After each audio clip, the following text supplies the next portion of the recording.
Environnement avec lequel vous allez travailler.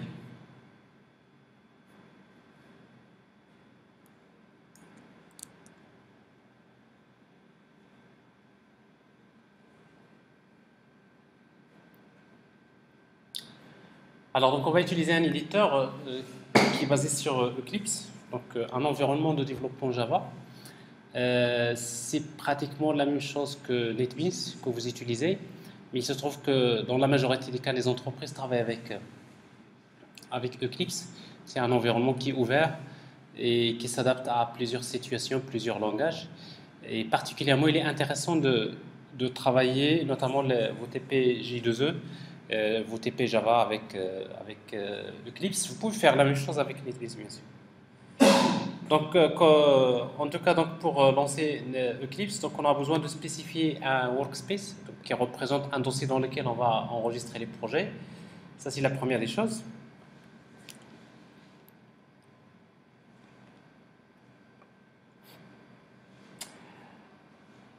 Alors, donc quand on lance Eclipse pour la première fois, il est important de comprendre une première configuration qui concerne tout d'abord quel GDK que je veux utiliser et quel est le serveur que je vais utiliser. Parce que si vous travaillez avec J2E, ça veut dire qu'il y a du Java derrière. Quand vous dites Java, ça veut dire qu'il faut un kit de développement Java. Quelle version? 1.5, 1.6, 1.7? Laquelle? De toute façon, pour une bonne maîtrise, vous aurez besoin d'installer votre propre GDK, kit de développement Java, compilateur Java. Vous aurez besoin d'installer votre propre serveur d'application. Alors en tout cas, donc pour une seule fois, donc vous pouvez configurer dans les préférences.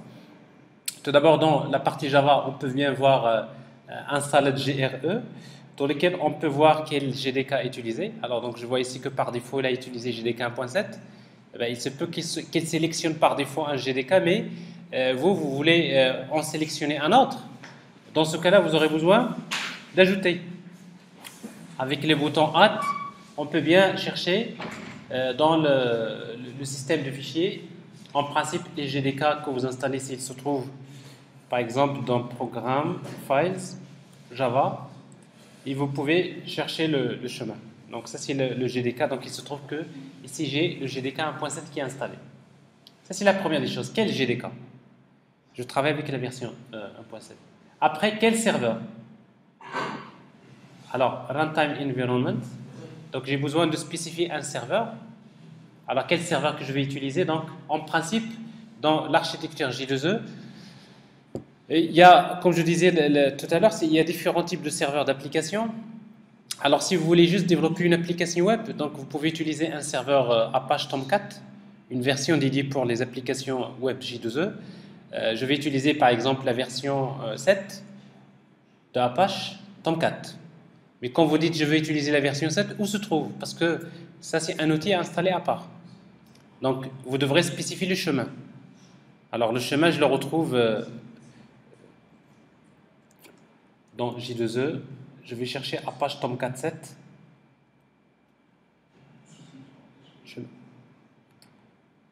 Alors, quel GDK que je vais utiliser? C'est GDK 1.7.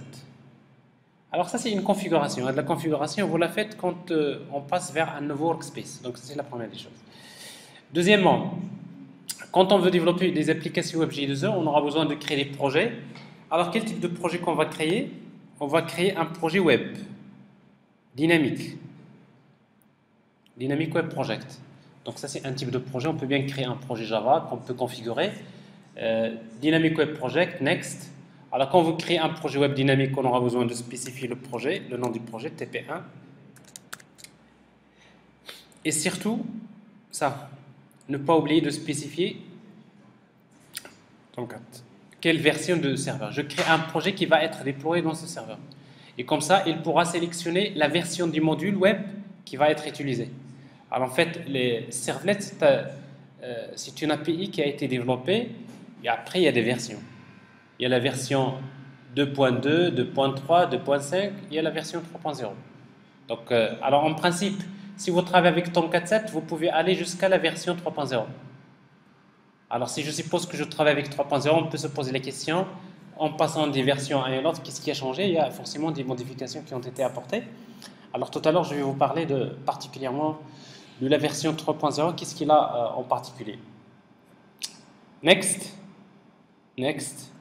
Alors si vous travaillez avec notamment la version module 3.0, nous allons voir que dans une application web J2E, il y a la nécessité généralement d'un fichier particulier qui s'appelle web.xml. Dans chaque projet web J2E devrait contenir un fichier, un descripteur de déploiement de servlet qui s'appelle web.xml. Alors c'est un fichier que vous trouvez toujours dans le projet. Mais si vous travaillez avec la version 3.0, ce fichier n'est pas obligatoire en principe. Donc ce qui fait qu'il n'est pas par défaut généré.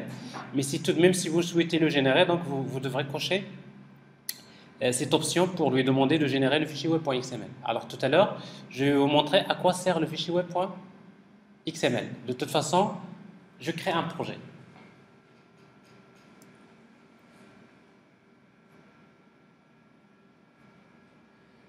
Alors une fois que le projet est créé, je peux voir sa structure. Alors il contient beaucoup de fichiers, mais en tout cas, il possède une structure. Si vous voulez voir la structure des dossiers du projet, on peut afficher une fenêtre particulière qui s'appelle Navigator. Alors cette fenêtre Navigator, il nous montre la structure d'un projet web dynamique. Et qu'est-ce que je vois? Je vois un dossier source, dans lequel généralement je crée les classes Java. Je vois un dossier web content, dans lequel je devrais trouver le contenu web. Si vous vous rappelez tout à l'heure, dans une application, il y a bien la couche présentation, il y a la couche métier. Alors quand on parle couche métier, on parle des classes. C'est du code Java que vous créez généralement, c'est dans le dossier source. Et après, donc, dans Web Content, on trouvera le contenu web, comme les pages HTML, les pages JSP, comme les images, tout ce qui concerne le contenu de l'application web. Et en particulier, on trouve le fichier web.xml. Alors, ce fichier-là, je vais vous le montrer tout à l'heure, et à quoi il sert. Maintenant, supposons que vous voulez créer, si on veut créer une servlette, ce qui nous intéresse dans un premier temps. Alors, pour créer une servlette, il faut créer une classe, une nouvelle classe. Alors, la classe, on peut l'appeler comme on veut. Par exemple, je l'appelle firstServlet. Dans quel package? Par exemple, le package web. Je crée une classe qui s'appelle firstServlet, qui se trouve dans le package web. Alors, je vais agrandir la taille des caractères, comme ça on peut voir mieux.